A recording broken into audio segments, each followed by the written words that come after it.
Hello everyone, good evening.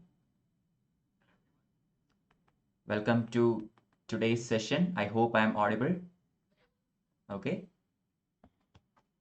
So we were discussing the medieval India, NCERT textbook, the old textbook of Satish Chandra sir.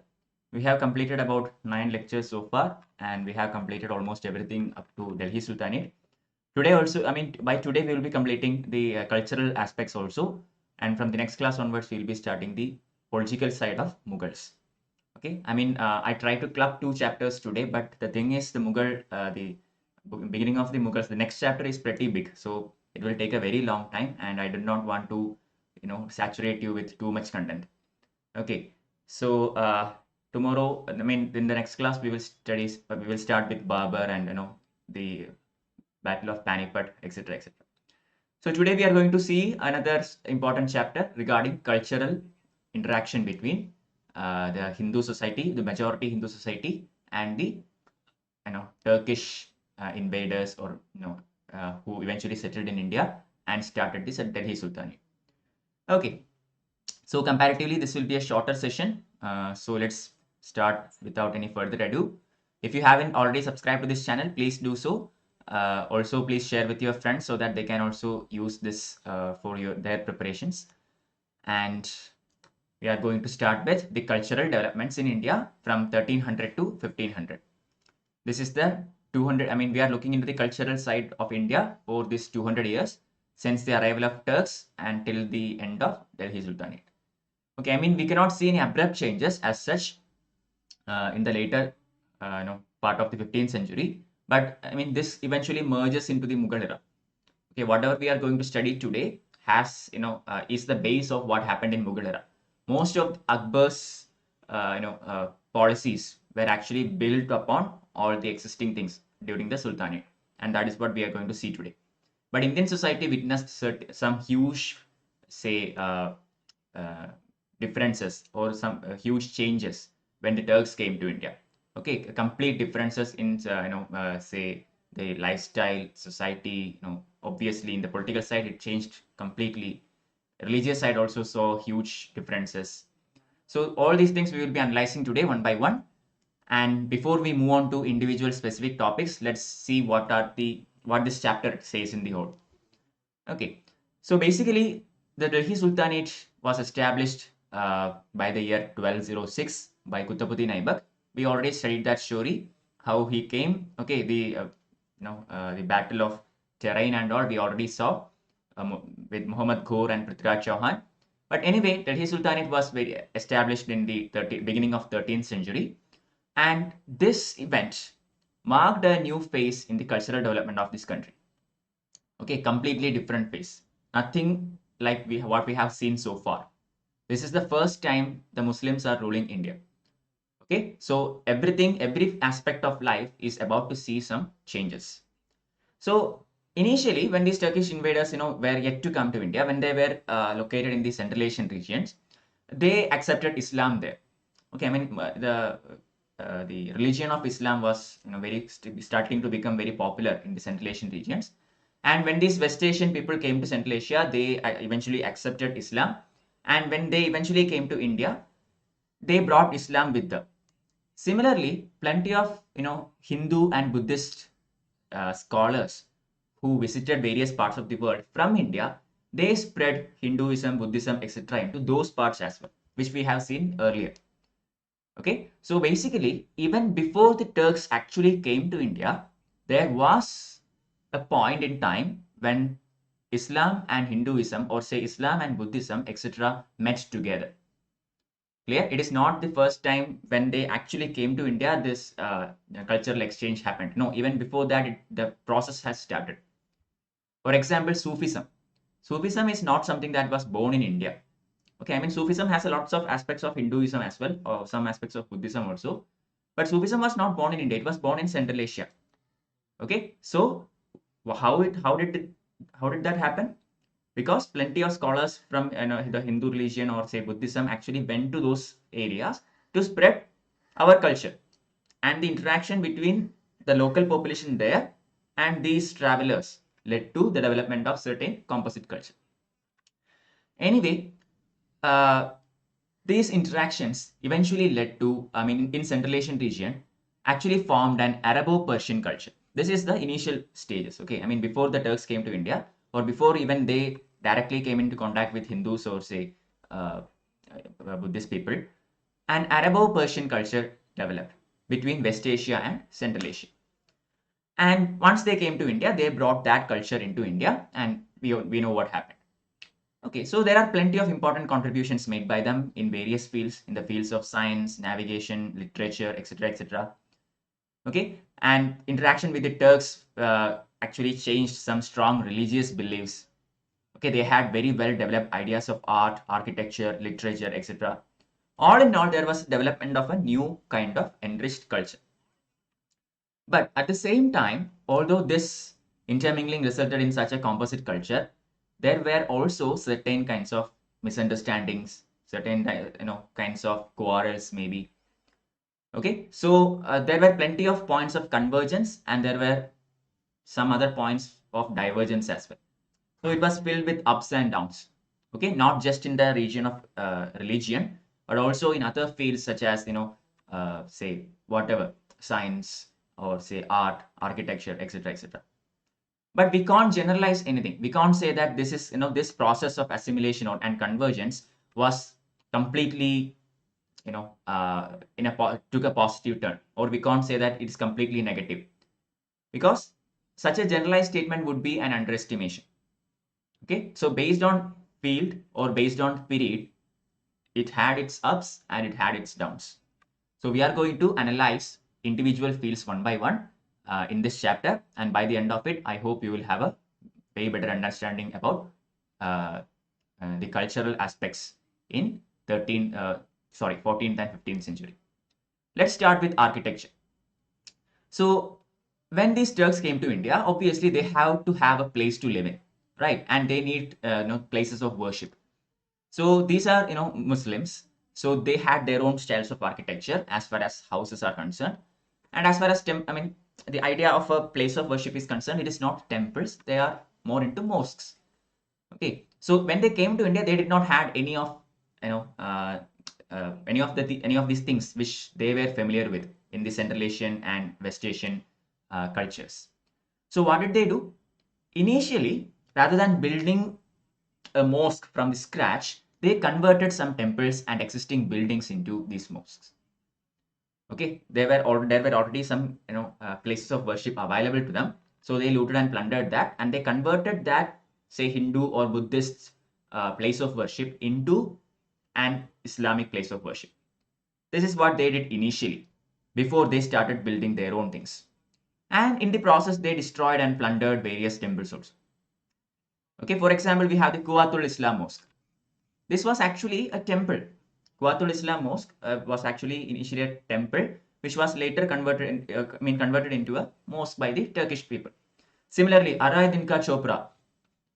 This was actually a monastery, okay, which was eventually converted into a mosque.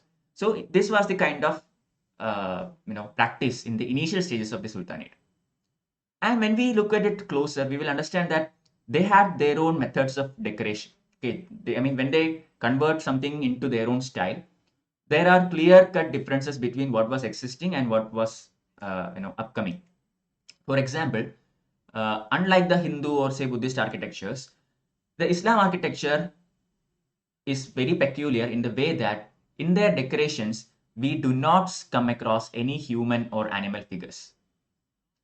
Okay, obviously because it is considered to be an un-Islamic practice. Okay, the religion of Islam is very peculiar about this. They consider this painting and a painting of human and animal figures as trying to imitate God. Okay, and according to their belief, only God has the right.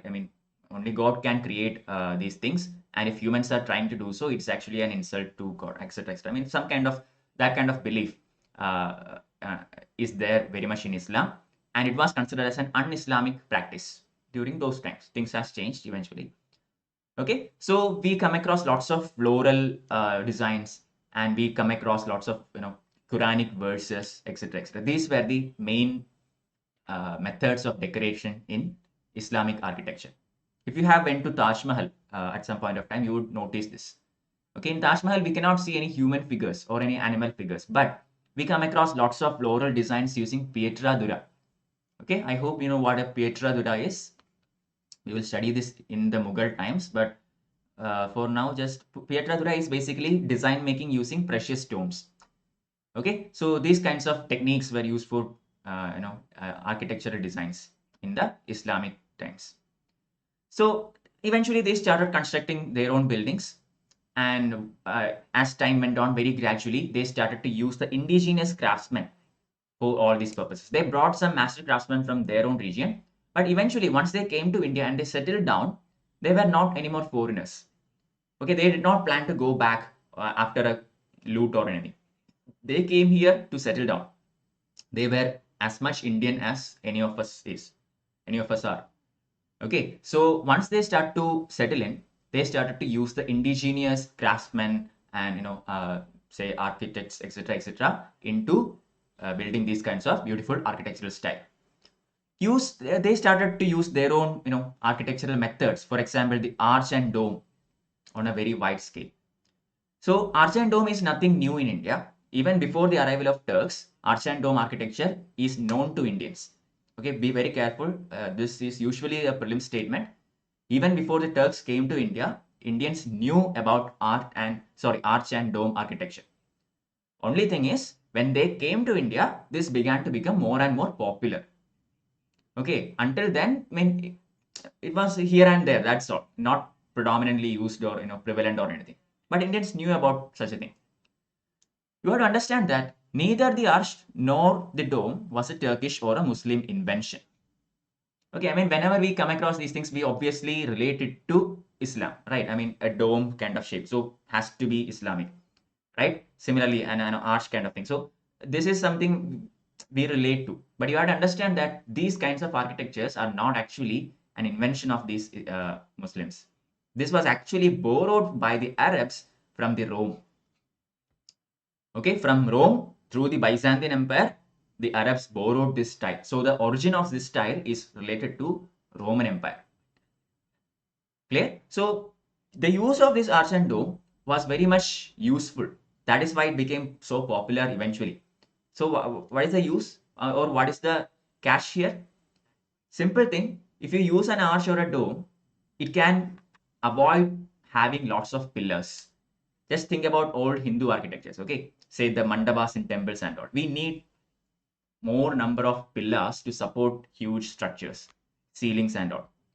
But arches and domes have a peculiar way of architecture by which we can eliminate having to use so many pillars. The structure itself is very stable. Clear? Only problem is you need something of a strong cement. You need that binding agent. Okay, very superior quality binding agent is necessary. And for that purpose, fine quality light mortar was used in all these buildings. So use of this fine quality mortar as cementing agent along with this arch and dome architecture was started to become very popular after the arrival of Turks in India. Okay, but as I said earlier, this was very well known in India even before they came. Okay, so usually before these Turkish people came to India, the method in which Indians erected these buildings, these arches and domes, was based on putting one stone over the other. For example, if you say, if I want to create an arch like this, okay, so what did the Indians do? Indians, before the Turks came, before the use of cementing agent and all, they used to keep stones like this, okay, on both sides. This is how they built arches. So the thing is, sorry, these stones will taper towards the upper end, and eventually there will be a keystone in the center. So if you see here, this center stone will not slip down. Why? Because it is the weight is equally distributed on to both sides into the arch sides. This was the Indian method of construction initially without using a proper cementing agent. So this is not exactly a true arch.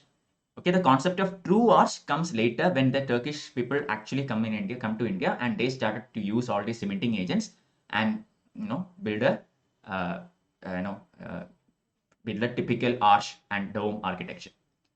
But anyway, Turkish rulers used both dome and arc method as well as the slab and beam method in their buildings. Okay, I mean, slab and beam method is prevalent already in India. I mean, this is the slab and beam method. Okay, using pillars and all, and there is a beam on top. Okay, so both these features can be very well seen in almost all Turkish architectural buildings. Okay, and they, in order to decorate all these things, they use geometrical features, floral designs, etc., etc.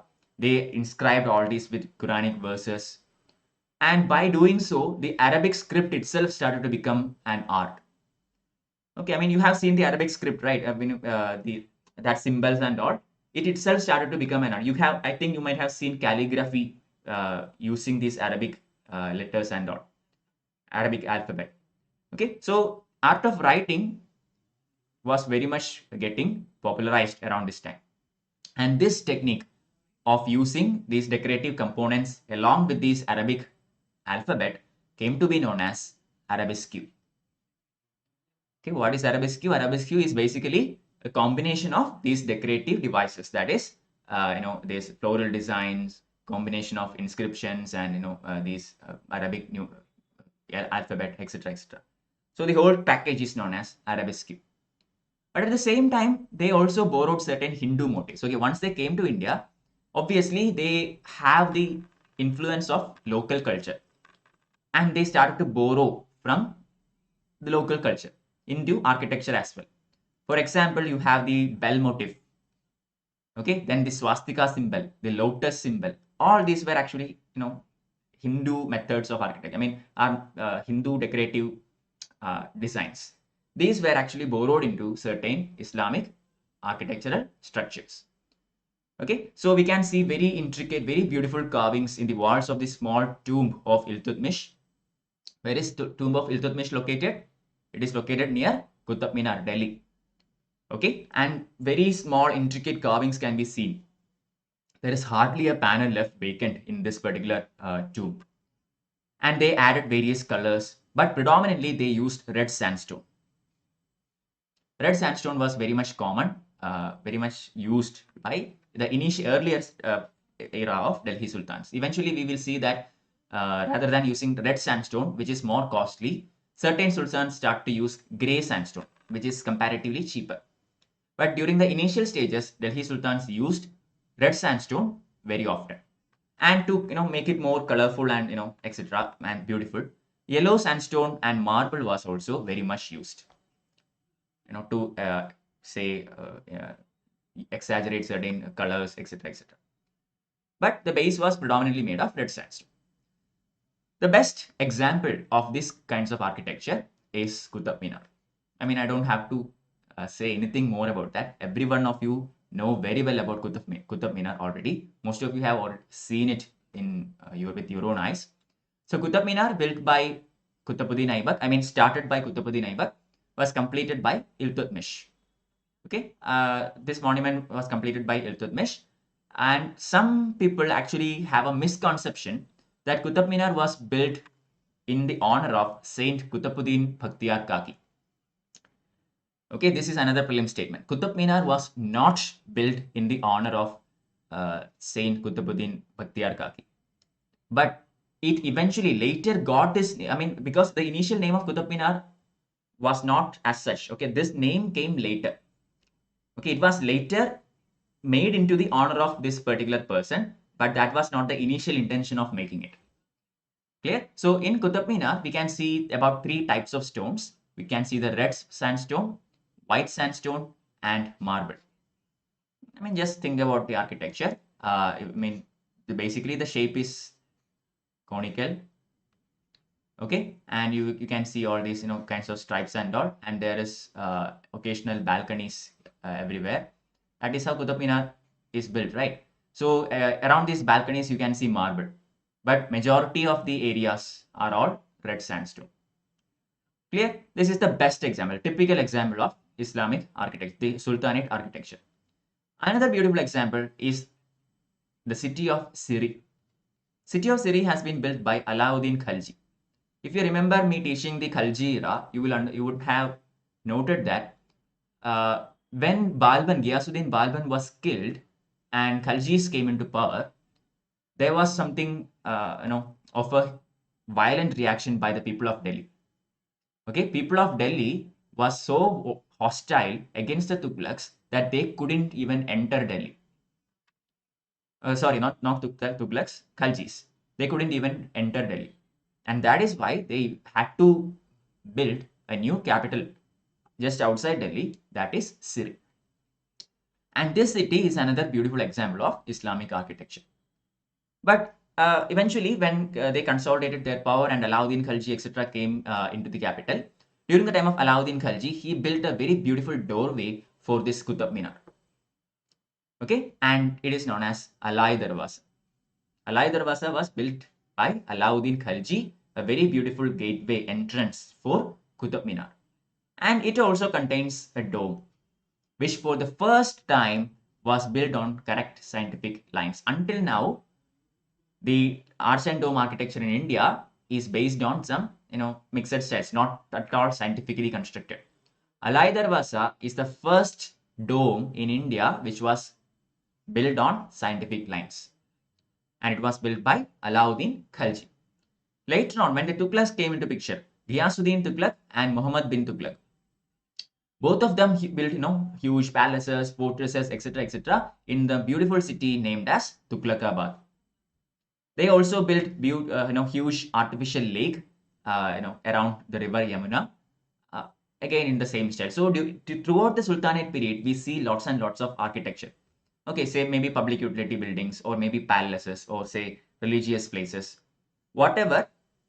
Their architecture was very much, the concept of architecture was flourishing during these times. Okay, one of the key important features of Tughlaq architecture was the sloping wall. This sloping wall is actually known as a batter. Okay, what is a batter? Basically, this is a kind of architecture which gives the expression, or which gives the viewer a feeling of strength and solidity of the building. This basically sloping wall. The walls, instead of being vertical, it has a slight slope and or slanting, and this feature gives that wall much more strength and solidity, at least in the view, as far as the view is concerned. Okay, but there is an exception, that is Firoz Shah Tughlaq. We do not see any batter in the buildings of Firoz Shah Tughlaq. But for all other Tughlaqs, this feature is very much common in their architectures. Another important feature of the Tughlaq architecture was the deliberate attempt to combine the principles of arch and the lintel and beam in their buildings.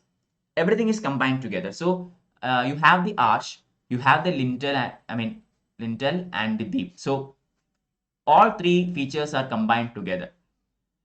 This is another peculiar feature of Tughlaq architecture.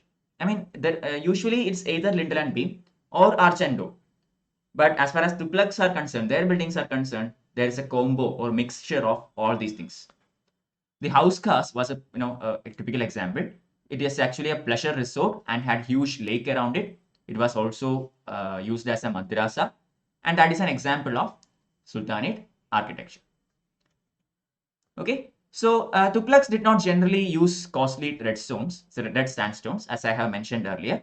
Initially, the Delhi Sultanate employed red sandstones because these types of sandstones are very good for carving, intricate carving. Okay, it's very good for sculpture. So they use these stones, and it's to put in minute decorations, details, etc., etc. But during the time of Tughlaqs, since this was very costly, they more or less used cheaper gray sandstone. It was available at a very cheap rate, and very common also. So rather than going for red sandstone, they used gray sandstone. Only problem is gray sandstone is not good for carving.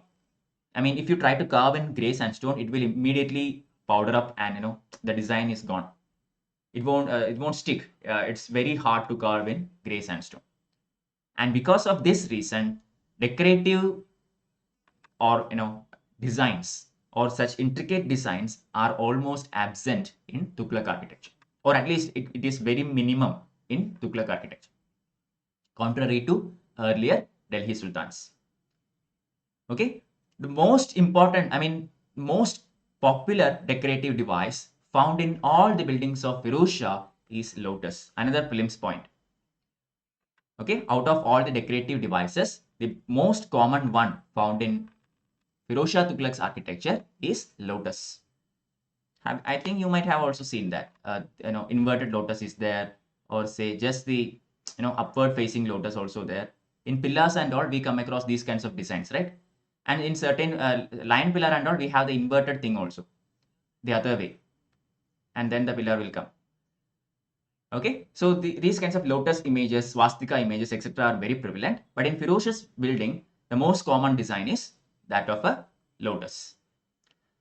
So overall, an independent style of architecture started to arise in India because of the merger or intermingling of these two types of individual architectures. Okay, and this was actually taken into the next level, or say even more developed, during the time of the last dynasty of Delhi Sultanate, that is the Lodhis. Lodhis developed this independent new style, Indianized style, into its next level. Both the arch and the lintel and beam were used in their buildings. Balconies, kiosks, eaves of Rajasthani and Gujarati styles were also used. Local styles were also developing in different regions. If you remember, after the time of Tughlaqs, the Delhi Sultanate started to disintegrate. Okay, and eventually, more and more independent kingdoms started to come up here and there. So all these regions had their own local culture. They have a common culture because they were ruled by a major dynasty for a very long time. So they had a common culture, but at the same time, they also had a local culture. And this local culture eventually became so prominent and started to influence the major culture eventually. So the Delhis even, the Lodhis who ruled in the Delhi region of the Sultanate, they even borrowed from Rajasthani and Gujarati style of architectures. Another important device that was used by these Lodhis were placing these buildings and especially the tombs on high platform, thus giving the building a very huge size and a better skyline. If you have seen certain tombs, okay, for example, say a Mughal building, tomb of Humayun. If you see that tomb, you will understand that the tomb is actually placed on a very elevated region. Okay, the tomb will come here.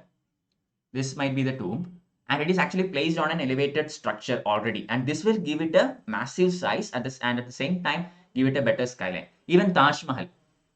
Okay, Taj Mahal, that building is actually made on an elevated platform, and this practice was actually a peculiar feature of the Lodhi buildings, which was eventually taken up by the Mughals also. Okay, and some of these tombs, especially say Humayun's tomb, etc., which comes eventually, even some of the tombs during the Lodhi dynasty were actually placed in between different gardens. Okay, this is also a typical Islamic architectural style. For example, Humayun's tomb. Humayun's tomb is actually placed in the center of 4 gardens. Okay, here you go. Here is 1, 2, 3, 4, 4 quadrant, 4 gardens, and in the center we have Humayun's tomb. So this kind of architectural style is known as Char Bagh. Okay, Char Bagh, simply 4 gardens. Okay, this type of architecture, this type of building making is actually started to become very popular. It's actually an Islamic style and started to become popular, especially since the time of Lodhis. Clear? So many of these features were eventually adopted by Mughals. We see plenty of examples. Even Taj Mahal. Just think about the structure of Taj Mahal. Taj Mahal is also actually placed in a garden, except it is not placed in the center of the garden. It's placed in the northern end of the garden. That's all. But still, garden is very much there. Similarly, a water body. A water body is also very closely associated with these kinds of architectures. If you take any building, forget Islamic, take Hindu buildings also, Hindu temples or anything. Okay, these architectural styles are always accompanied by a water body which is close by. Sometimes it could be a river, sometimes it could be a pond or a lake or even sea. Okay, you can think about it. Most of them has a water body adjacent to these kinds of buildings. Islamic style or Hindu style, whatever. Okay, so eventually, when this major dynasty broke up, as I have already mentioned, local regional kingdoms came up, and the most prominent ones among them were the Bengal, Gujarat, Malwa, Deccan, etc., which we already saw the political side. So, in these regions, their own styles of architecture came into being. Best example, city of Ahmedabad, city of Jaipur, the pink city, Hawa Mahal, etc. I think you would know. Okay, so all these kinds of architecture or was very much important for Delhi Sultanate. Anyway, moving on, religious ideas and beliefs. If you have any questions, please put it in the YouTube live chat. I do not see anything so far, so I'm continuing. Religious ideas and beliefs. Okay, so Arab travelers and Sufi saints traveled, in different parts of India once they came here. They started to, spread their religion or say preach their own beliefs and all. Initially, okay, even before the Turkish invaded India, the Turks invaded India. These travelers came to India and spread their knowledge, etc., etc. Similarly, Indian, religious beliefs, ideals, etc., were taken into the West by Indian travelers who visited those areas also. Okay, Indian fables, similarly books on astronomy, medicine, etc., etc., traveled into the Arabic region. There are plenty of sages and yogis from India who visited that place, visited the Central Asia. Same goes for Buddhism and Hinduism. Okay, so basically what I'm trying to say is, even before the Turks came to India and they had that large level of contact with the Indian society, these kinds of intermixture between religious beliefs and ideas had already taken place in the Central Asian region, solely because of these travelers. Okay, so we can see some remnants of Buddhist monasteries, stupas and images, etc. in Afghanistan, in parts of Central Asia, in particularly in these major trade routes, etc. So from this we can understand that Buddhism had gone to that place earlier itself. I mean, now it's not there. Most of these buildings are gone. We can only see some archaeological remains of these buildings, but still we know that Buddhism had its influence in these areas.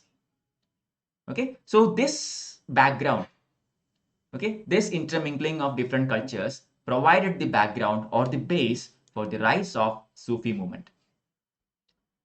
This is how Sufi movement started. This is the base from which it started, this cultural intermingling.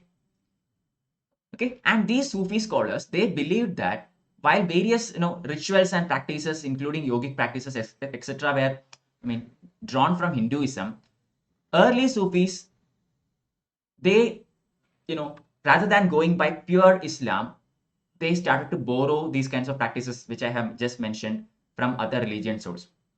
Okay, Sufis were not Orthodox Islam. They were Islamic, obviously. Predominantly, they are the major focus is on Islam, but still they borrowed various things from other religions. For example, they used music as one of the main methods of spreading their religious preachings. And this is something that they took from Hinduism. In Hinduism, there is a practice of using sama. Sama is music. Okay, using sama for various religious functions is a very typical part of Hinduism, and this was adopted by Sufi saints. They started to sing about their beliefs, etc., etc., and this practice was adopted from Hinduism. Similarly, rituals, practices, yogic practices, etc., etc., were also adopted from other religions. Okay, now we focus on the Sufi movement. So in the 10th century, a couple of very important things happened in the world. The world which we are studying. Okay, plenty of things happened, but we are looking into Sufism. So as far as Sufism is concerned, as far as India is concerned, two major things happened in the 10th century. One is the rise of Turks on the ruins of Abbasid Caliphate. Okay, the Abbasid Caliphate collapsed and the Turks came into power. Second one is the changes in the realm of ideas and beliefs. When the Turks came into power, they brought their own ideals, which were, very different from what was existing at that point of time. And they started to spread their ideals in a very popular fashion. Okay. The most important feature of this new, realm of ideas was that it resulted in the end of the domination of Mustazila. What is Mustazila? Mustazila means rationalist philosophy. Okay, so the 10th century and the process which began in 10th century resulted in the end of rational philosophy.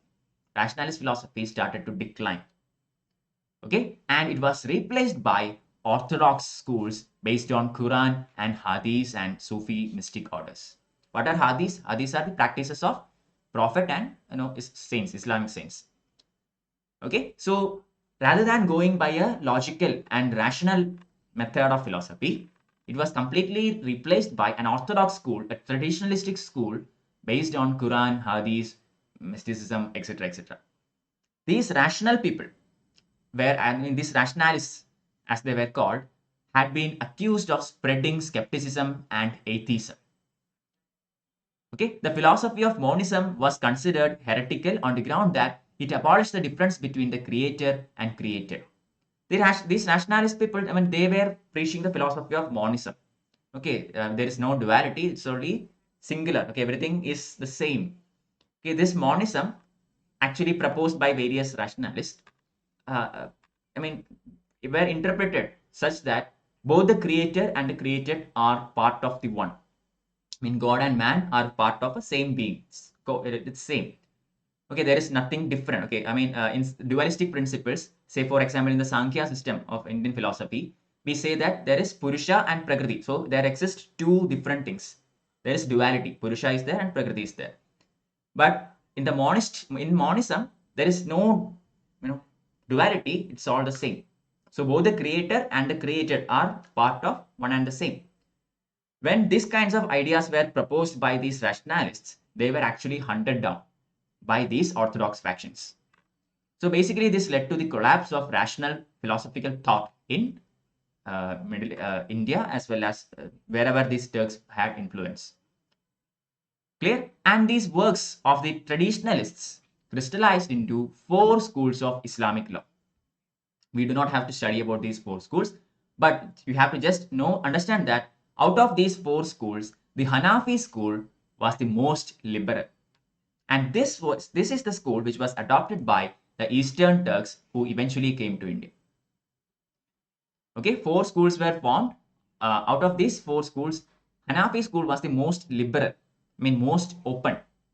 Okay, and this particular school was adopted by the Eastern Turks who eventually came to India and set up all the Sultanate, etc. etc. Clear? So now let's look at this particular beings called Sufis. So what is this? What exactly is Sufism? Or who are these Sufis?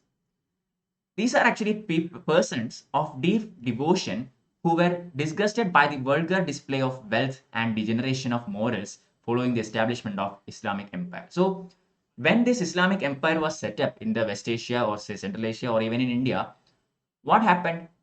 These Muslims, these Muslim rulers, these Muslim nobility, they started to live a very luxurious life.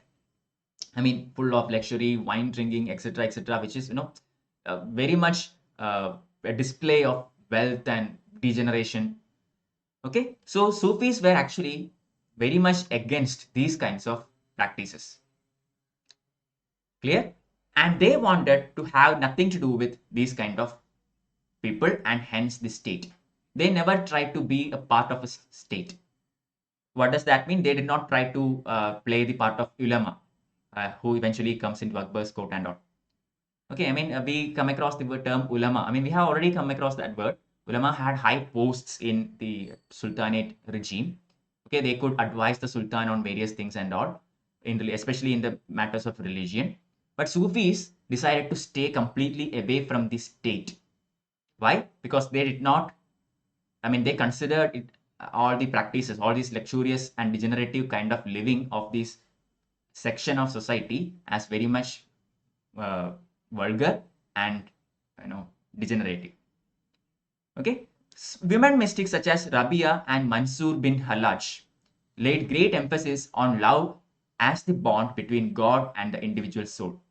So this is where we start to see some differences. Okay, in certain other schools which had existed before Sufism and Bhakti movement and all, we might see that it is knowledge that was given more focus. Okay, I mean, achieving complete knowledge is the path of salvation. This idea was actually replaced by something, or say at least amended into something else.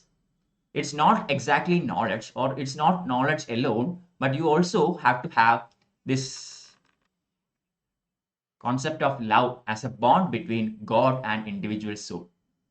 Okay, this is how the Sufism and Bhakti movement comes into play. Bhakti, or this love between the God and the individual soul, results in salvation. Clear? But their pantheistic approach led them into conflict with orthodox elements. So what is this pantheism? Pantheism means what?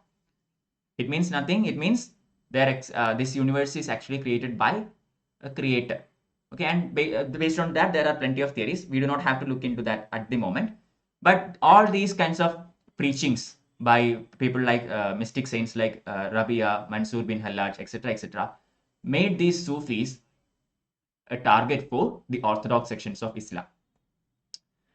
One particular personality during those times, named as Al-Ghazali, maybe you have heard about him, very popular person, Al-Ghazali. He was actually a venerated person both by orthodox elements as well as Sufis. Okay, I mean, he was somebody who was respected by both these factions. And he tried to reconcile these differences. Okay, he tried to reconcile mysticism with Islamic orthodoxy. And to some extent, he succeeded in his adventure also. Okay, he even gave a further blow to the rationalist philosophy by arguing that positive knowledge of God and his qualities cannot be gained by reason, but only by revelation.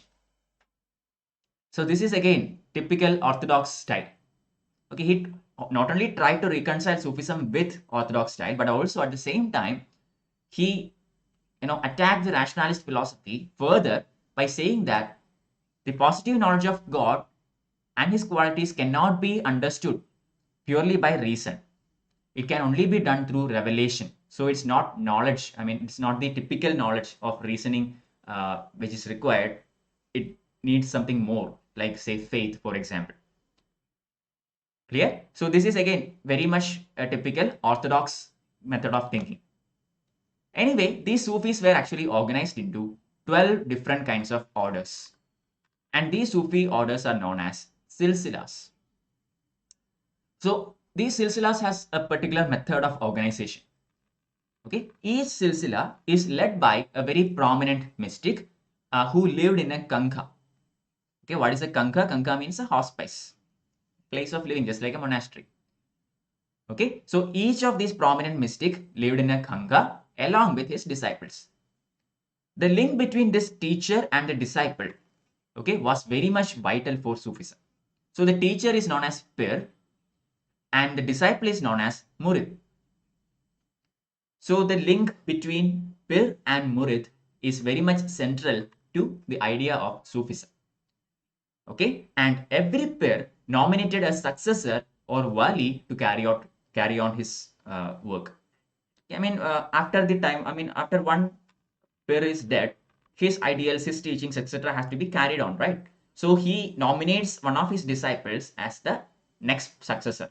Successor to carry on his teachings and preachings. That person is known as wali. Clear? So we have a Pir, that is the master. We have the Murid, who is the disciple, and we have the wali, who is the appointed successor. Okay, now Buddhism was very widely prevalent in Central Asia even before the advent of Islam. We already checked that. And the legend of the Buddha as a saintly man has passed into the Islamic legend. Okay, I mean, Buddha being considered as a very saintly personality. Although he is a very typical human being, still he was considered as a very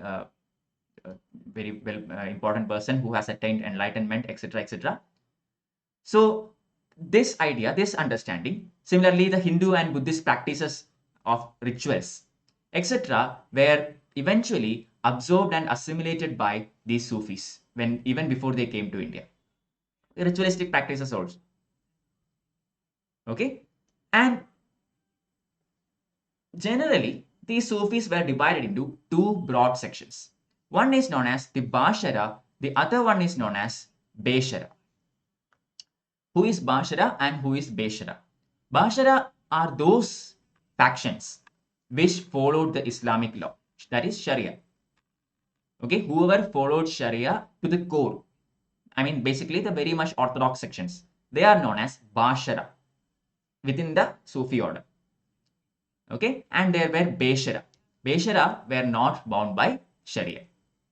So within the Sufi order, those who followed Sharia or the Islamic law were known as Bashara Sufis, and those who did not, I mean, who were not bound by these laws were not known as Beshara. Okay, and both these types of orders prevailed in India, and the latter, the Beshara, being the more common one. Most of the Sufi saints in India were Beshara Muslims. Clear. Now we have to look into two important silsilas. One is Chishti and other is Suhrawadi. Very most important of the silsilas. There are 12 silsilas. Of them, these two are the most famous. Okay, and both these schools are actually Bashara. When they were in tandem with Islamic law, Chishti and Suhrawadi silsila. Chishti order was established by Khwaja Muinuddin Chishti in India in 1192. So what happened in 1192? Very important battle happened in 1192 as far as Indian history is concerned. That is the second battle of Darain between Prithviraj Chauhan and Muhammad of Ghor. So Khwaja Muinuddin Chishti actually brought in this Chishti silsila in 1192, around 1192 in India. But this person never wrote any book. Most of his teachings are known to us through his successors. Okay, most of his teachings were through oral methods, and it was passed down to generations and generations and generations. So we know it through that oral passed down rather than from any particular literary work. Clear. Disciples of Sheikh Muinuddin included people like Bakhtiyar Kaki and his disciple Fariduddin Ganjai Shakar. Okay, we also know him as Baba Farid. So these two are very prominent personalities. Again, we see them in history in many occasions, and these two were actually the disciples of Sheikh Muinuddin. Clear? And they had their own areas of activity. For example, Baba Farid was very much concentrated in the Haryana, Punjab region, etc., etc. Okay, so basically the Chishti outlook, Khwaja Muinuddin Chishti's outlook, was so broad and humane that some of his verses were later quoted in Adi Granth. In Adi Granth, which is the sacred textbook of Sikhism, we come across certain Sufi verses also. We have verses for Baba Farid and all. We will study about that eventually when we take up Sikhism after the Mughals. Okay, at that time I will talk it about in depth whose verses are available in the Adi Granth, etc., etc. So moving on, the most famous of the Chishti saints was actually Nizamuddin Auliya and Naziruddin Chirag-e-Delhi. Nizamuddin Auliya is very famous. Even in the Jodha Akbar film, there is a very famous song. Okay, the Khwaja Mere Khwaja, that song itself has this personality, Nizamuddin Auliya, very most popular person among the Chishti silsila. Naziruddin Chirag-e-Delhi is another personality. Okay, so early Sufis, initially when Sufism was came to India, they actually mingled with all people. Okay, doesn't matter if you are a Muslim or a Hindu or a lower class or upper class, doesn't matter. They were very much intermingling with all these kinds of people, and they led a very simple, austere life, and they conversed with people in the local languages. Okay, and this had a very good effect in the society as well. Rather than using high funda administrative language, they used local languages. For example, Hindavi. By conversing in such languages, they brought in more and more followers from all sections of the society. And they took up Sama to popularize their preachings and all through music, etc., etc. And to write the lyrics of this music, they used Hindi verses. Okay, rather than using Persian or say and any other such languages, they used Hindi because Hindi was more popular among the people in North India.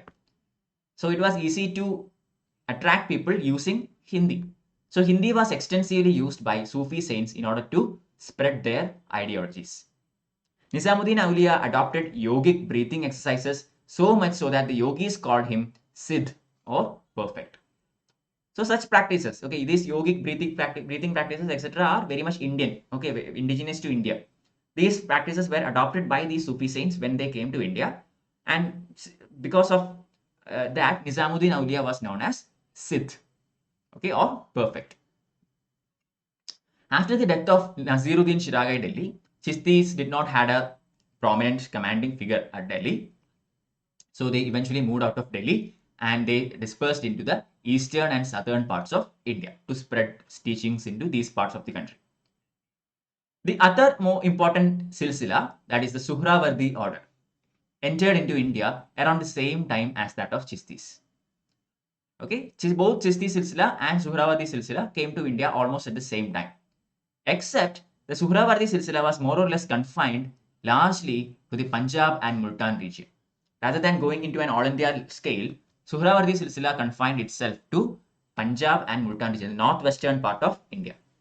Multan is now in Pakistan, but we are talking about medieval India. So Pakistan, the current Pakistan also comes within the ambit of India. Okay, and in that we have plenty of very important saints. For example, Sheikh Shihabuddin Suhrawardi and Hamiduddin Nagori. These two are very prominent personalities in the Suhrawardi silsila. But unlike Chistis, Suhrawardi saints did not believe in leading a life of poverty. Chistis, they did not. I mean, they lived a very simple life. They did not engage in luxuries, etc. But Suhrawardis, unlike the Chistis, engaged in all kinds of luxuries. They accepted services of the state. Some of these Suhrawardi Sufi saints actually rose to very high ranks in the ecclesiastical department, etc., etc. While Mecca remained the holy of the holies, the rise of popular saints provided a useful point of veneration and devotion to the mass of Muslims within the country. So, I mean, for Islam, Mecca, Medina, I mean, these places are obviously the holiest places. But even then, although they were still the number one among all the holy places, the saints, these Sufi saints, also became a point of devotion to most of the Muslims in India. So gradually, the idea of Sufism started to gain ground in India, and it spread to all parts of India. Prominent reason being they accepted everyone irrespective of any kind of discrimination, and they conversed with the people using the local dialects rather than going by high funda administrative languages. So all these made the people even more attracted towards the Sufi saints. Okay, and another important point is that none of them tried to forcibly convert anyone into Islam. That is also a very important point. I mean, most of them, there might be exceptions, but most of them, they never care about the idea of conversion. They never gave any kind of attention into this process of conversion of religion. Okay, if you want to convert, convert. Otherwise, don't. That was the attitude of most of the Sufi saints. Clear? Moving on, the Bhakti movement. Okay, again, no questions so far, I think. So, I am continuing. Bhakti movement. So, the Bhakti movement was there in India even before the arrival of Turks. I think we already looked into that. Even in the time of early medieval India, we already talked about the Bhakti movement slowly starting, especially in South India. We have the Alvars and Nayanars, etc., etc. We talked about them when we studied about Cholas, etc. So it was there even before the arrival of Turks. Okay, so the roots of Bhakti can be found in Vedas itself. So very old. Okay, I mean, even in the ancient times, we have the seeds of Bhakti movement in the scriptures such as Vedas. But it was not very much visualized, or it was not very much emphasized during those periods. And the idea of adoration of a personal god seems to have been developed especially due to the growing popularity of Buddhism. Okay, Buddhism directly or indirectly led to this idea of the adoration of a personal god, and hence contributed to the Bhakti movement. although this is a very much Hindu movement, Bhakti movement is more or less a Hindu movement, but still Buddhism had, this is how other religions had its impact on Hinduism. Okay, so religions such as Buddhism, Jainism, etc. grew in ancient India. Why? Because of the rigidities in the Brahminical dominance within Hinduism. Okay, the Brahminical dominance in Hinduism was creating all sorts of issues. Shudras were considered as the lowest of Varnas. There were untouchability very much in practice. Okay, the Vaishyas also were facing discrimination. So all these led to the people wanting to look for alternative paths. And this is when Buddhism and Jainism, etc., gained root in India and it started to flourish. So obviously, Hinduism understood that such kind of rigidities is hampering Hinduism as a religion. So it also started to look into other, soften its approach. And Bhakti movement was one such movement where these kinds of discriminations were completely shaken down and everybody was accepted into the sect irrespective of class and caste. Okay, in the Buddhism, especially the Mahayana Buddhism, the Buddha began to be worshipped in his gracious, in the Avalokita form. And at the same time, the worship of Vishnu was developed among the Hindus. Okay, Buddha was starting to be looked upon as a god. I mean, he was started to be worshipped in the Avalokiteshvara form. And at the same time, the Vishnu worship among Hindus also started to become very popular in India. And this was the time when plenty of books such as Ramayana, Mahabharata, etc. were rewritten. Okay, during the Gupta times, etc., these kinds of books were rewritten plenty of times, and Bhakti was accepted along with Jnana and Karma as one of the recognized roads of salvation. Jnana means knowledge. Karma means actions. So knowledge and actions were considered as the two means of salvation until now. But due to the evolution of this Bhakti movement, Bhakti was also now accepted as a means to attain salvation. Clear? Because of the influence of Buddhism. Okay, once this Vishnu worship, etc., once this idea of personal God gained ground, especially during the time of Guptas and all, Bhakti started to become one of the main methods to achieve salvation along with Jnana and Karma. So naturally, Shaiva Nayanars and the Vaishnavite Alvars were the initial Bhakti saints, very popular in South India. They were against Jainism and Buddhism. Okay, why? Because of the differences. Basically, although Buddhism influenced Bhakti movement, these Bhakti saints were actually very much against Buddhism and Jainism. We have already learned about Sambandha, okay, in the Chola dynasty, during the time of Chola dynasty, Pandya dynasty, when upon the advice of Sambandha, lots of Jains were persecuted by the Pandyan king. I think we already learned about that in one of the previous classes. Okay, so basically these Bhakti saints disregarded all the castes, all the rigidities, etc., etc. They carried the message of love, personal devotion to God, etc. into various parts of the country using vernacular languages, local languages. But the problem was, Alvars and Nayanars, who were the initial Bhakti saints, had the barrier of language. They were South Indians. Most of them were from Tamil region. Okay, I mean, some of them were obviously from Telugu and Kannada area as well. But even then, it is not the common language of North India. It is not something known to the North Indians. Okay, if they conversed in Hindi, they would have had a better chance of popularizing it at a higher pace. Okay, but there existed this language barrier. And Sanskrit was still very much the court language, the administrative language of most of the Hindu kingdoms in India. Clear? So some of the most important Bhakti saints includes Namadeva, who is a Maharashtrian. He was actually a tailor.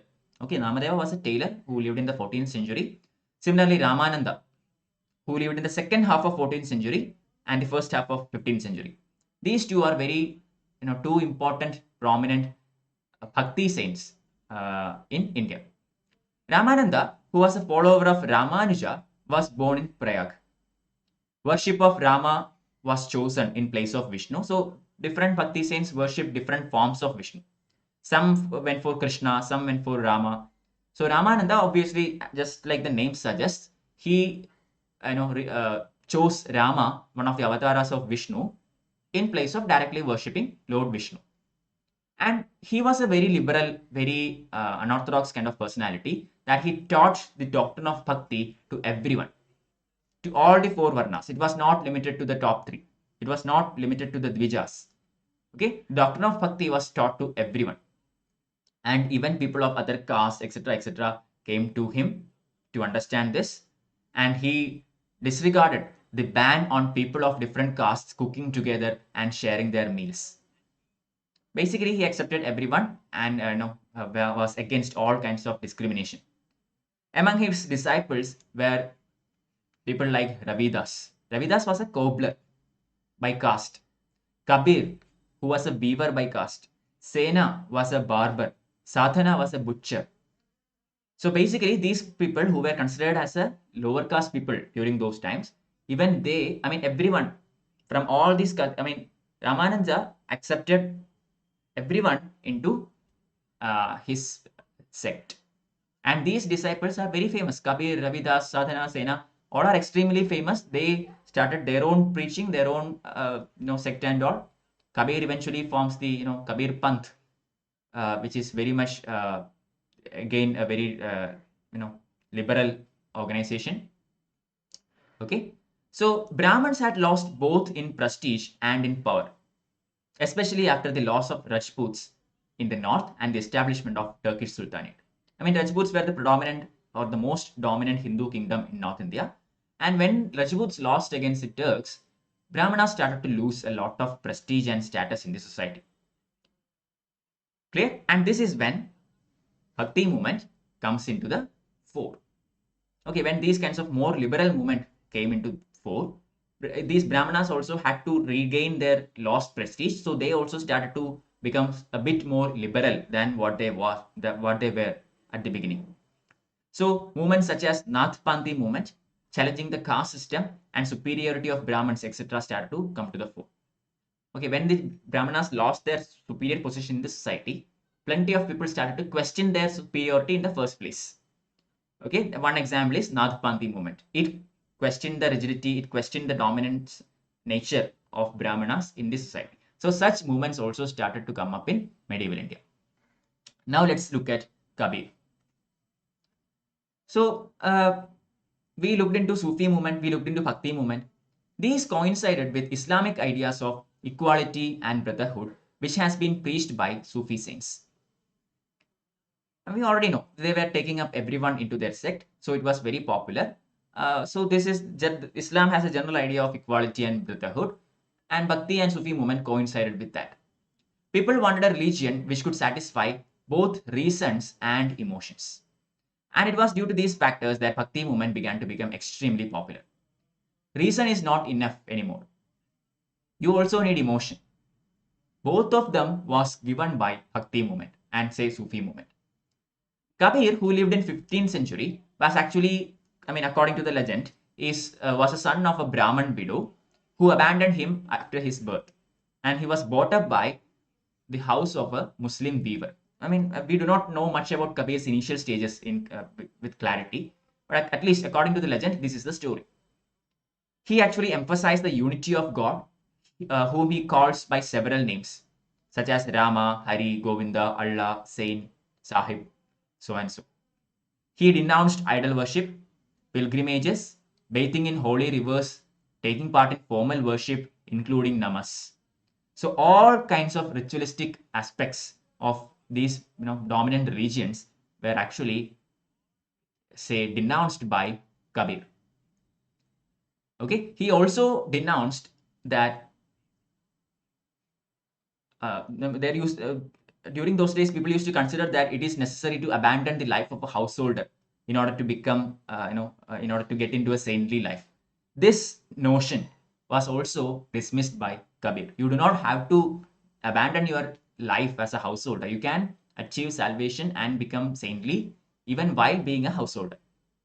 Okay, that was something proposed by Kabir.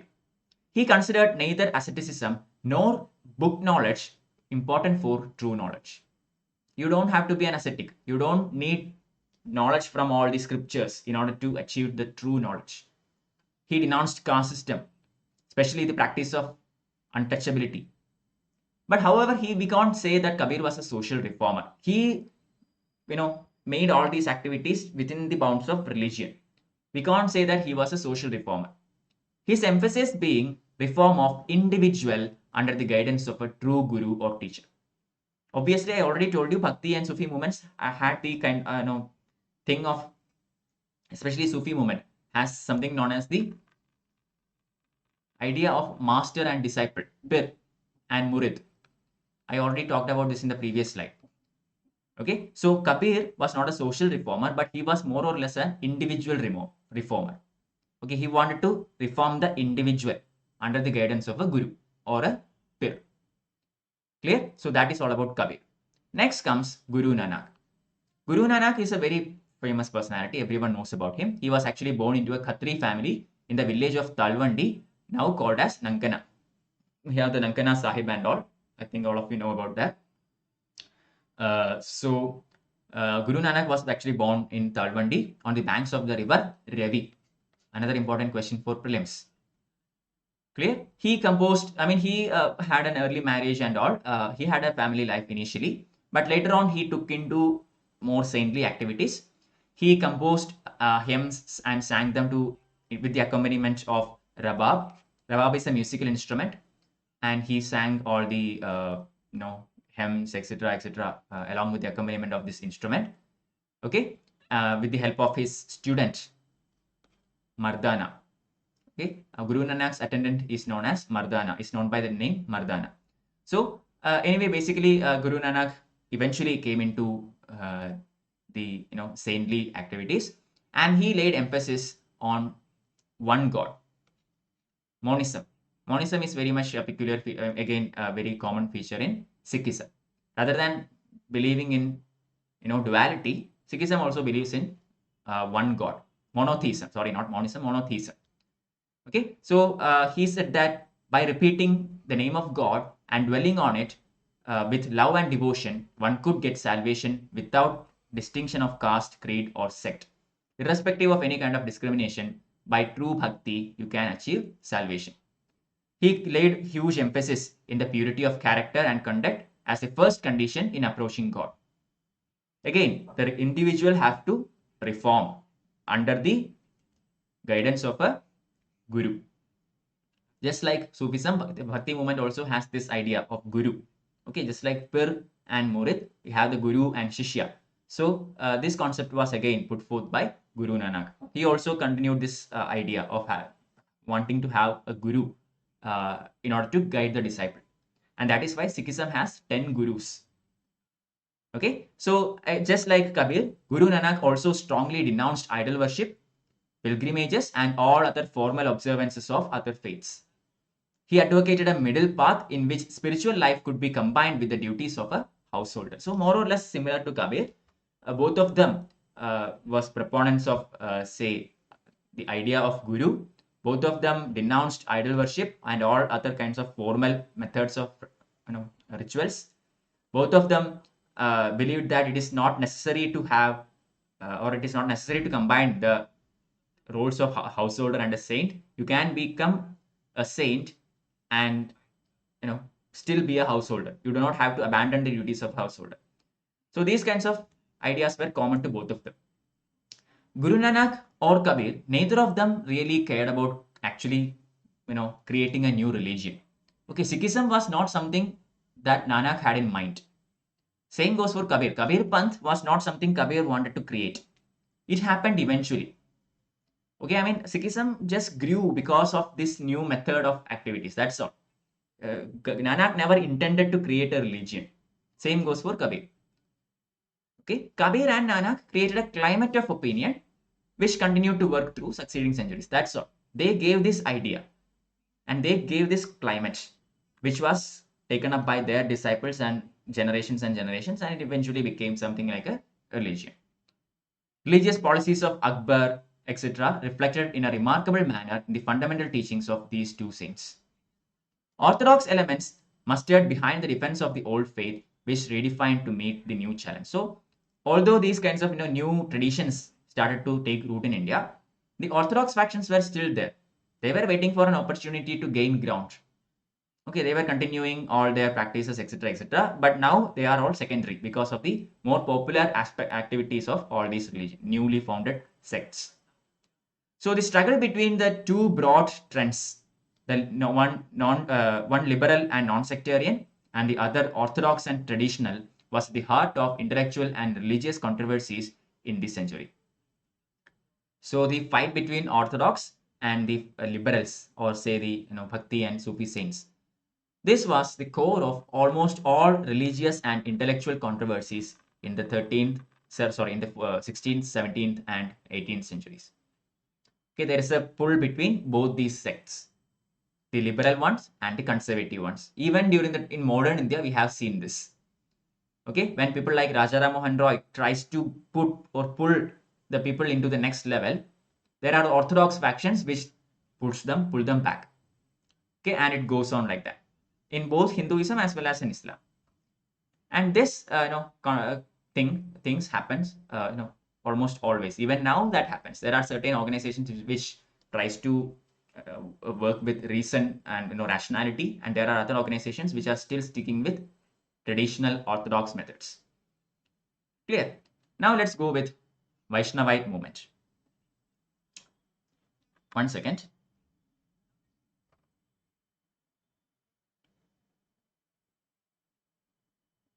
Okay, let's go with Vaishnavite movement. So, Bhakti movement in North India developed around the worship of Rama and Krishna. Okay, mostly the most important gods. I mean, Vishnu was the prominent god, but Rama and Krishna were more or less focused in the North Indian Vaishnavite movement. Okay, so the same poets used the love between Radha and Krishna in an allegorical manner to depict the relationship of love in its various aspects between the individual soul and the supreme soul. I mean, just think about it, okay? I mean, almost all the bhajans and kirtanas regarding the Vaishnavite movement has Radha and Krishna in it. I mean, if Rama is there, yeah, I mean, Rama is, there are bhajans about him also. But prominently, Radha and Krishna and the love story of Radha and Krishna's activities in his childhood, etc., were the prominent themes in most of the Vaishnavite movement activities. One of the most important personalities in this movement is Chaitanya. He popularized musical gatherings or kirtan as a special form of mystic experience. Okay, and he also, just like all other Bhakti saints, accepted everyone into his sect, and irrespective of caste, color, creed, etc. So Chaitanya is from Bengal region. Okay, we have some other important saints also in Vaishnavite movement. We have Narsingh Mehta in Gujarat, Meera in Rajasthan, Surdas in Uttar Pradesh, and as I have mentioned earlier, Chaitanya in the Bengal-Orissa belt. This is another question for prelims. Could be asked for match the following. So be careful. The saints and their location. Narsingh Mehta, Gujarat. Meerabai, Rajasthan. Surdas, Uttar Pradesh. Chaitanya in Bengal-Orissa belt. Clear? So Chaitanya is said to have traveled all over India. He visited Vrindavan, where he built up this Krishna cult and all. But he had spent most of his time in Gaya.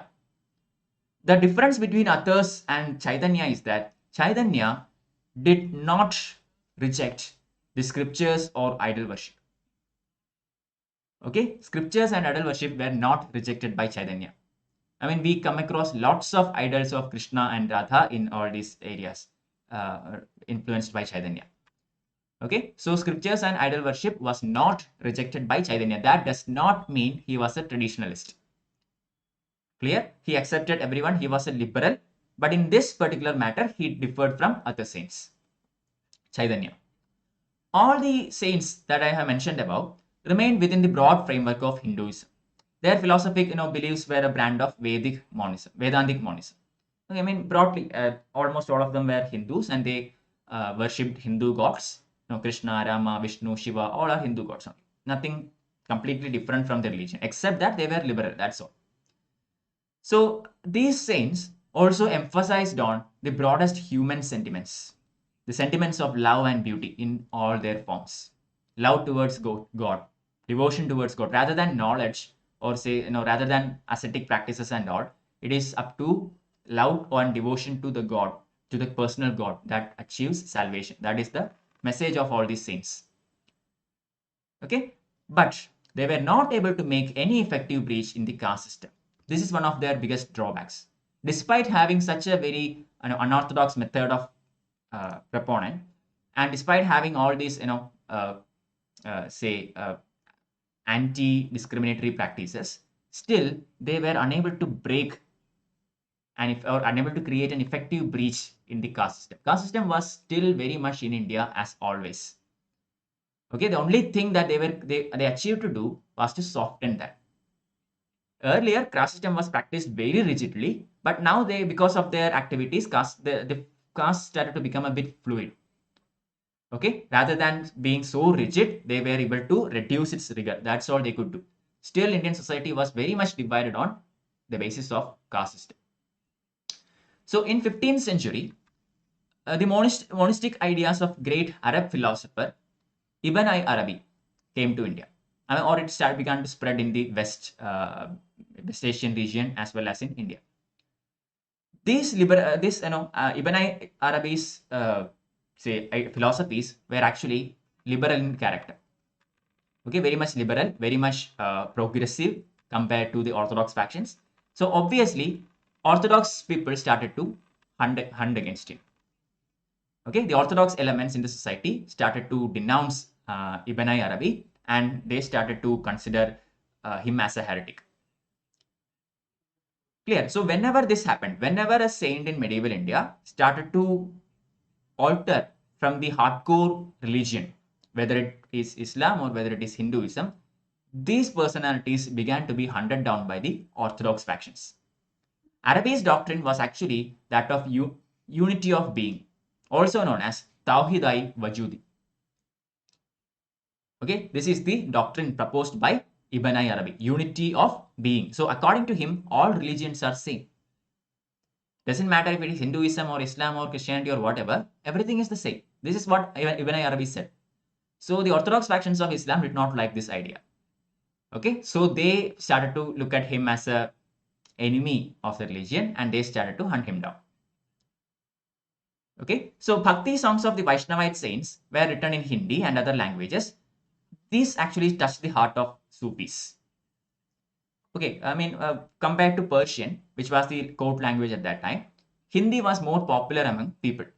So Sufi saints used, I think I mentioned this point earlier also, Sufi saints used Hindi and local vernacular languages in order to spread their teachings. One best example of that is Abdul Wahid Bilgrami. He actually wrote a treatise named as Haqiqai Hindi. Okay, Haqiqai Hindi is a Hindi treatise written by Abdul Wahid Bilgrami, who was a Sufi saint. And he tried to explain such words such as Krishna, Murali, Gopis, Radha, etc. in Sufi mystic terms. From this, we can understand that Sufism even incorporated Hindu practices and scriptures into their wing. They even used Hindi, which is an indigenous language of India, at least a derived language in India, into their sect to popularize Sufi teachings. So both Bhakti and Sufi saints had worked out in a remarkable manner. Both, their preachings, their teachings, etc., were very much accepted and very much popular throughout India. And this actually laid the background to the ideas of Akbar and his concept of Tawhid, or the unity of religions. Okay, we will study about Akbar's concept of Tawhid, which eventually brings him into the Nilahi and all. We will look into that later when we study Mughals. But understand that all these Bhakti movement, Sufi movement, etc., created the base for Akbar to take up these ideas into the next level. Okay, rather than being orthodox, Akbar was a very progressive personality and liberal personality among the Mughal rulers. So he got his inspiration, etc., or he got the background for his ideas from all these medieval Indian movements. Now we have only a few more topics today, just few more slides. Sanskrit literature.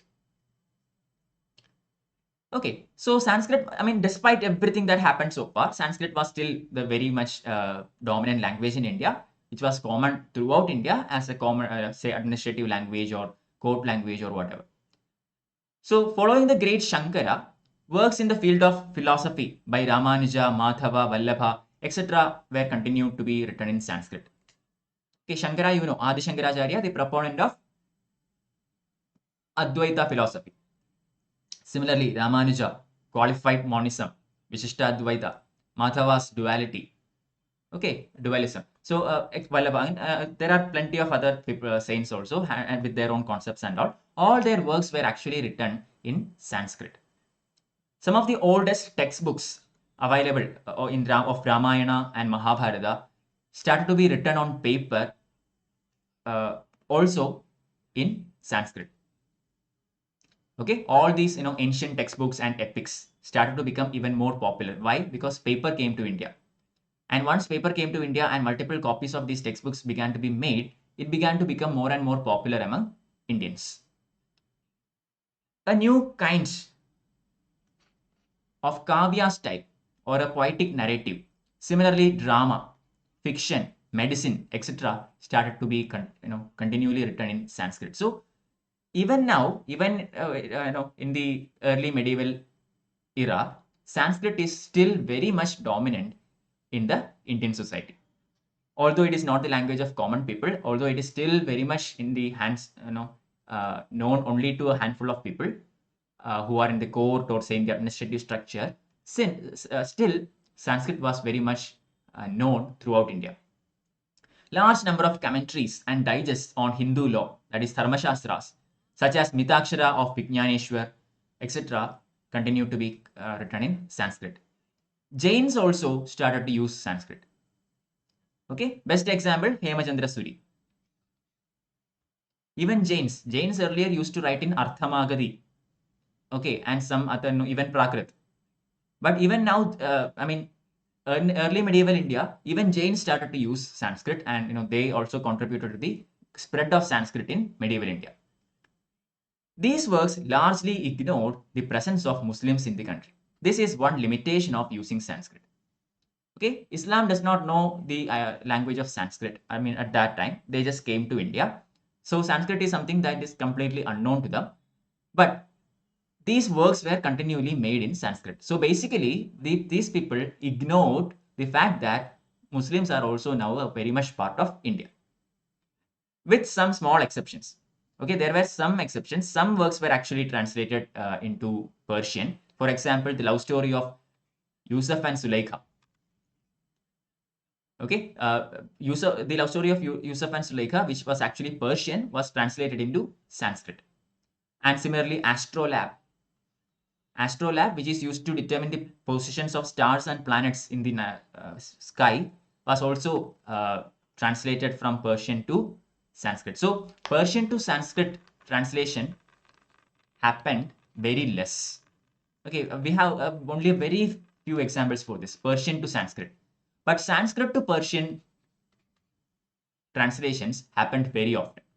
Okay, plenty of textbooks, Ramayana, Mahabharata, and numerous other textbooks from Sanskrit were translated into Persian. Fables, okay, Indian fables, stories and all. But the other way around did not happen as much as we would have liked it. Now, as far as Arabic and Persian literature is concerned, although the greatest amount of literature and scientific work produced by the Muslims was in Arabic, Turks who came to India were deeply influenced by Persian language, which had become the literary and administrative language of Central Asia from the 10th century onwards. So Arabic language was very much confined in the Western Asian region. Okay, Turks were more and more impressed and interested in Persian. And Persian became the court language and administrative language of India in the medieval Indian history. In the Sultanate court, Persian was more or less used rather than Arabic. Okay, so Persian began to gain more and more popularity. It was, it got the title of being a court language. Even in the time of Mughals, Persian was used as a court language. Clear? So in India, the use of Arabic remained largely confined to narrow circles of Islamic scholars and philosophers. Most of the original literature on the subject being Arabic. I mean, compared to Persian, Arabic was very much confined to a very small sections. Because most of the original works were written in Arabic, say religious works or say philosophical works were written in Arabic, it was necessary that someone who knows this language should be present. Okay, so Arabic remained within the hands of a very few people, and Persian was the more or less predominant language as far as the medieval Indian history is concerned. In course of time, digest of Islamic law was prepared in Persian with the help of some Indian scholars. I mean, Hindus has this, Dharma Shastras, and Manusmriti and these kinds of law books which Hindus follow. Islam people also had similar ones, Sharia, etc., etc.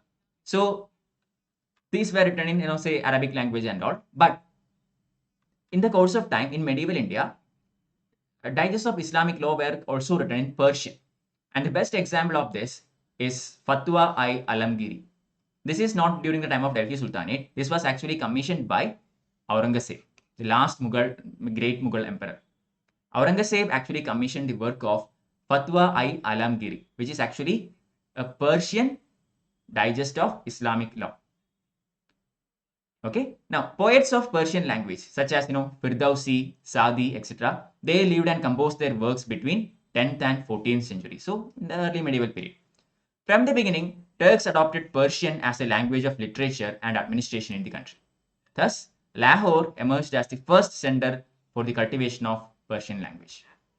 Compared to Arabic, Persian was the more popular language, and Persian was eventually used as right from the beginning. Once Turks entered India, they directly started using Persian as the administrative language of India.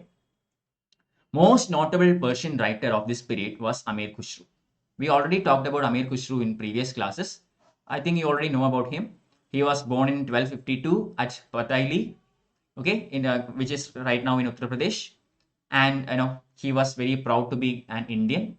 But Amir Khusro is not a Turkish, a foreign personality. Okay, he was born in India only.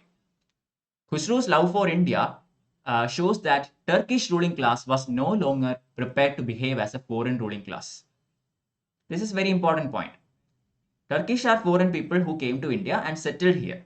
So they are still foreigners. But eventually, gradually, they began to become Indianized and they began to become Indian as much as any other native-born Indian is. Okay, culturally, in terms of language, in terms of lifestyle, etc., etc. Amir Khusro wrote a large number of poetical works, including historical romances. And he himself created a new style in Persian known as Sabakai Hindi, or the style of India. Sabakai Hindi is a prelims question. Sabakai Hindi is actually a style of Persian literature which was developed by Amir Khusro. Okay, we can find the Hindi verses of Amir Khusro in his work Khalik Bari, often attributed to Khusro, but historians believe that this book was not written by Amir Khusro, and it is written by another Khusro who lived after the time of Amir Khusro.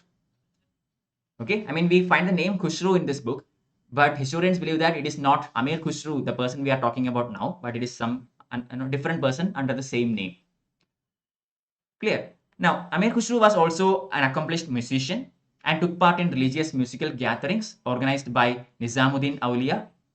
And it is said that Amir Khusro gave up his life the day after he learned that Nizamuddin Auliya had passed away. And both Amir Khusro and Nizamuddin Auliya are buried in the same compound also. Okay, a strong school of history writing in Persian developed in India during this period. We talked about, say, poetry, we talked about literature, etc. Along with all that, non-fiction, history, a school of history had also developed during this time in India. And the best or the most important personality of this school is Ziauddin Barani. Okay, we also have Afif and Isami also, but Ziauddin Barani is the most famous historian from medieval India. He is a very orthodox historian. He basically, criticizes all the liberal policies of all liberal rulers that we will study later. But understand that he was a very orthodox Islam, and he was a very, traditionalist in his nature. Okay, so through the Persian language, India was able to develop close relationship with Central Asia as well as Iran. But in course of time, Persian became the language of upper classes and their dependents, at first in North India and later the entire country. Okay, by the time Mughals came to India, Persian was known to almost everyone, or at least in the upper classes of Indian society, through and toward the entirety of India. Thus, Sanskrit and Persian in the main functioned as link languages in the country in politics, religion, philosophy, as well as in literature. Very important. There are plenty of regional languages which were also used in court, but Sanskrit and Persian were the link languages, just like English is now. Right now, English is the link language. Everyone in India knows English, okay, along with their own regional languages. Clear? So during those times, instead of English, it was Sanskrit and Persian, which acted as link languages. Zia Naqshbandi, okay, Zia Naqshbandi was the first to translate into Persian Sanskrit stories which were related to a parrot and a woman whose husband has gone to a journey. And this book is known as Tuti Nama. Another question for prelims. Tuti Nama is actually the first translation into Persian, one of the Sanskrit stories. And this was done by Zia Naqshbandi in the year 1350, around 1350. And this was done during the time of Muhammad bin Tughlaq. Okay, he also translated an old Indian treatise on sexology, the Kok Shastra, into Persian. Sultan Ziauddin Abidin of Kashmir had the famous historical work Rajatarangini and Mahabharata translated into Persian. We saw this yesterday. Okay, Zainuddin Zainul Abidin actually was a very famous king of Kashmir, very much religiously tolerant, very much liberal, very good attitude towards Hindus. He translated plenty of Hindu scriptures and literary works into Persian. And Rajatarangini, written by Kalhana, was also translated into Persian by Zainul Abidin, along with Mahabharata. With all these languages, prominent languages such as Sanskrit, Persian, Arabic, etc., plenty of regional languages also marked its zenith. Okay, for example, literary works of high quality was produced in many languages such as Hindi, Bengali, Marathi. Okay, the rise to maturity of many of these languages and their use as means of literary works can be considered as a very peculiar feature in medieval period. Most of these languages developed with the influence of prominent languages like Sanskrit and Persian. We have plenty of Persian terms in many of the local languages, including Hindi, etc. So we have influence of Sanskrit also in Hindi and other dialects. There are two reasons, or at least there are a few reasons for this to happen. This growth of regional languages. One is loss of prestige by the Brahmins. Sanskrit lost some of its prestige. When the Turkish came to India and they took control over the ruling, what happened? Naturally, the Brahmins lost their status in the society. So when that happened, Sanskrit also started to decline a bit. Okay, and this gave an opportunity for some other languages to come up. So this is one reason why, regional languages rose in position in medieval India. Second one, the use of common language by the Bhakti saints. Already I told you, Bhakti saints and Sufi saints, etc., used vernacular languages, the common local languages, such as Hindari, which was known to common people, not high funda people. So this also promoted the growth of regional languages. Third one, before the Turks arrived in India, there used to be plenty of regional languages which were used for administrative purposes along with Sanskrit. That is also true, right? I mean, Sanskrit was one common language, but even with Sanskrit, along with Sanskrit, there were regional languages which were used as administrative languages. For example, Tamil. Okay, in the Tamil Nadu region, the Cholas, etc., they used local language along with Sanskrit as their administrative language or in the court. Okay, so the existence of such languages also facilitated the growth of regional languages.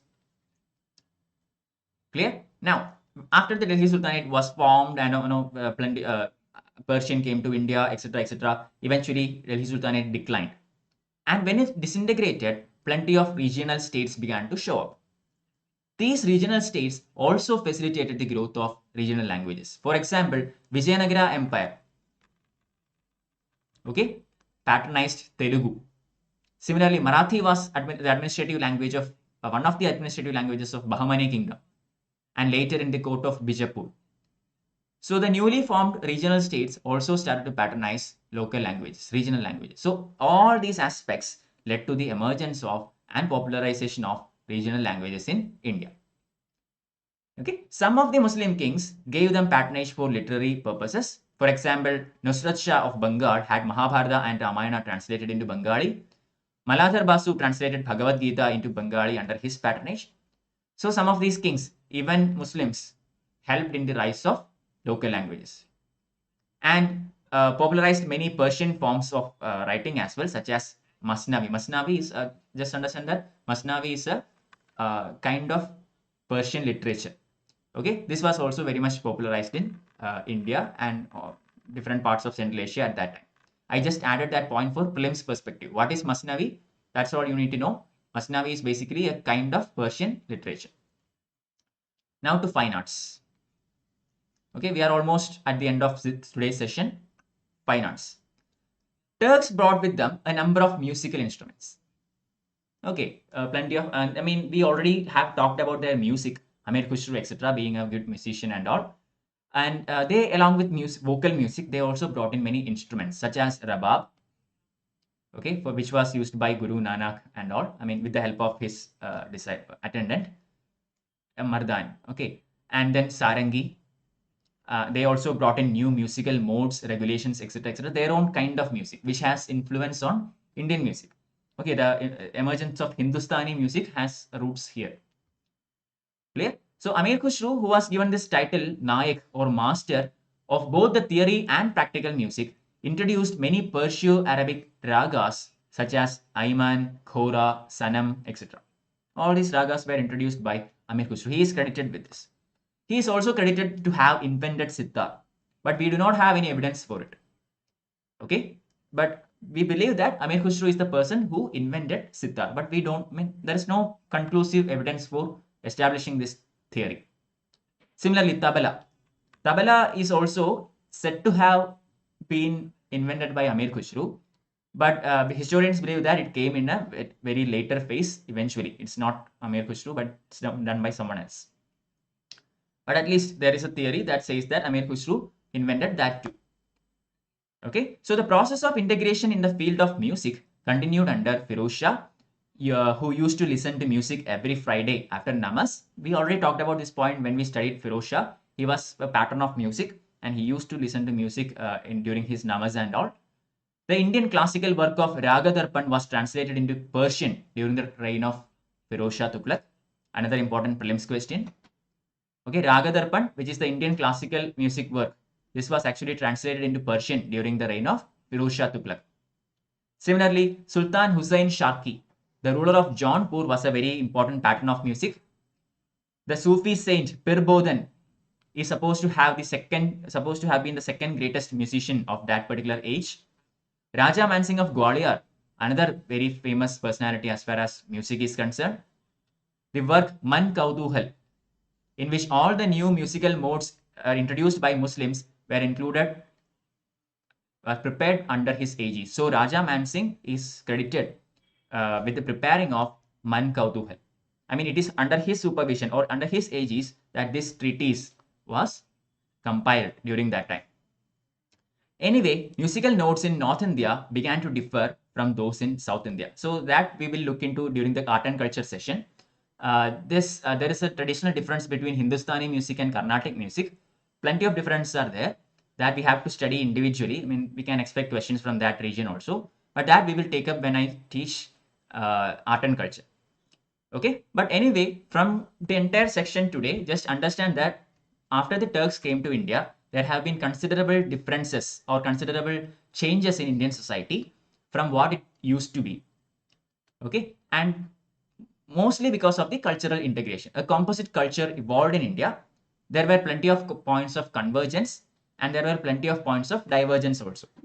There were constant, pushing and pulling between orthodox factions and liberal factions. the rise of Sufi and Bhakti movements and its impact on Indian society, its impact on Indian philosophy, the use of vernacular languages, how these vernacular languages starts to, regional languages start to arise in India, different types of poetic styles came to India, okay, and saints such as Nanak, Kabir, etc., and their influence in Indian society. All these are very important for us, for prelims and for mains. Any questions? Yeah, today, Tamil Selvan, today I took a very dry topic. Okay, this is the reason why I did not club the next portion. Next portion I'm going to take is more interesting because it is basically, say, the political history where we study about Mughals. Okay, Babur comes to India and, we get back to that track. It starts to become interesting. Today the topic was very dry. Even I started feeling a bit, saturated at the by the time I prepared this. That's why I stopped it here and decided to keep it short comparatively. Okay, so yeah, in order to remember all these things, these are broad topics. Okay, whatever I have said today, plenty of vague things are there and plenty of points are there. As far as the points are concerned, study, you have to by heart it. There is no other way to do it. But other things you can guess logically. For example, what are the reasons of the rise of Bhakti and Sufi movement?